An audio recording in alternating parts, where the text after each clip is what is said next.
लोकसभा चुनाव के बाद कुछ राज्यों की विधानसभा सीटों पर उपचुनाव होने हैं। इनमें सबसे ज्यादा 10 सीटें उत्तर प्रदेश की हैं। ये उपचुनाव महाराष्ट्र और झारखंड विधानसभा चुनावों के साथ ही कराए जाने की संभावनाएं जताई जा रही हैं। इन उपचुनावों के लिए सभी दल जोर शोर से तैयारियां करने और रणनीति बनाने में लगे। जिन 10 सीटों पर उपचुनाव होने हैं उनमें से 9 के मौजूदा विधायकों के सांसद चुने जाने और एक अन्य सीट कानपुर नगर के सीसामऊ विधानसभा क्षेत्र के विधायक को आगजनी मामले में 7 साल की सजा सुनाए जाने के बाद खाली हुई।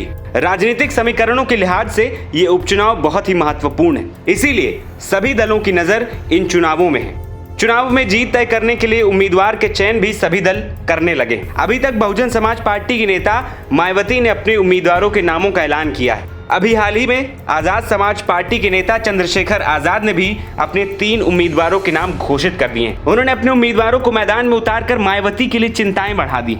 माना जा रहा है कि वो बसपा के वोट बैंक में ही सबसे ज्यादा सेंध लगाएंगे। चंद्रशेखर आजाद ने जिन नामों की घोषणा की है उनमें गाजियाबाद सदर सीट से चौधरी सतपाल, मुजफ्फरनगर की मीरापुर सीट से जाहिद हसन और मिर्जापुर की मंझवा सीट से धीरज मौर्य के नाम शामिल हैं।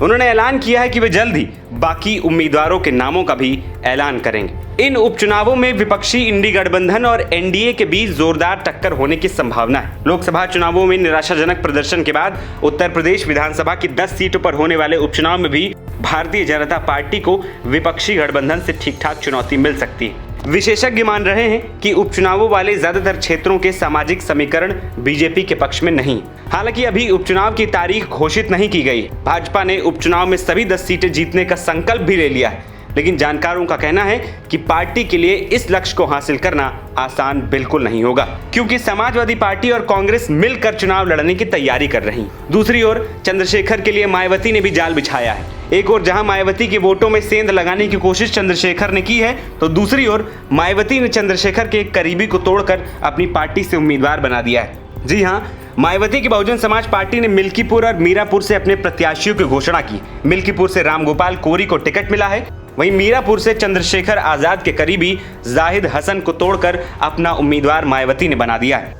बता दें कि 2017 में भी मिल्कीपुर से बसपा की टिकट पर रामगोपाल कोरी विधानसभा चुनाव लड़े थे, तब वो तीसरे नंबर पर रहे थे। 2017 में बसपा प्रत्याशी के रूप में रामगोपाल कोरी को 54,000 वोट ही मिले थे। बता दें कि बीएसपी ने मुजफ्फरनगर के मीरापुर सीट से शाह नजर को टिकट देकर बड़ा दाम चला है। दरअसल शाह नजर बसपा के जिला पंचायत अध्यक्ष हैं और चंद्रशेखर आजाद की पार्टी से जुड़े रहे।